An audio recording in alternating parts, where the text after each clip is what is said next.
Hi guys, hi guys, তোমরা সবাই কেমন আছো? আশা করি তোমরা সবাই খুবই ভালো আছো। এ দেখো, আমার মা এখানে ছোটোখাটো সবজি বাগান লাগিয়েছে। এটা হচ্ছে ঢ্যাঁড়স গাছ।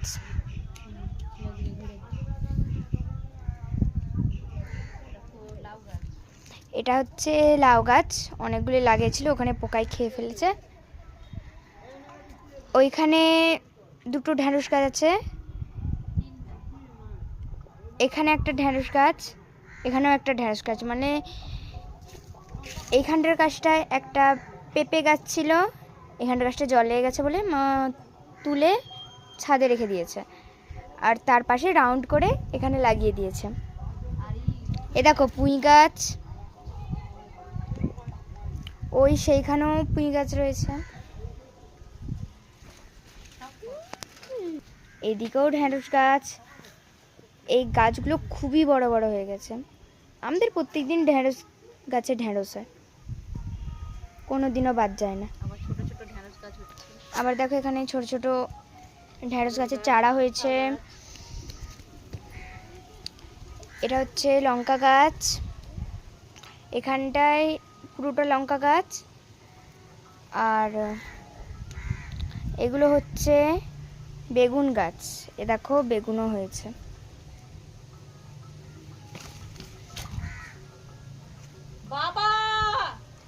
এ দেখো কত সুন্দর গাছগুলো। ওইখানে একটা সজনা গাছ, এইখানের গাছটাও একটা পেঁপে গাছ ছিল, সেটা আমার তুলে দিয়েছে জল লেগে গেছে বলে।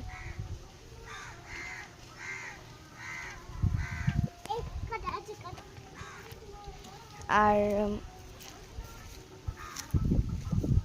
এইদিকের দিকে কুমড়ো গাছ, এই যে কুমড়ো গাছ পুরো ওইখানে চলে গেছে, আর এখানটায় জল এসে গেছে।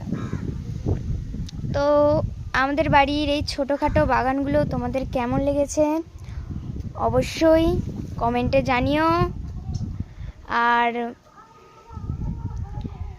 যদি আরও কিছু নতুনত্ব বাগান যদি আমরা করে উঠতে পারি, সেটাও তোমাদের সাথে শেয়ার করব। তো আজকের মতো সবাইকে টাটা।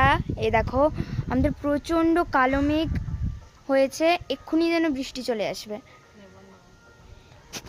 আজকের মতো সবাইকে টাটা, বাই।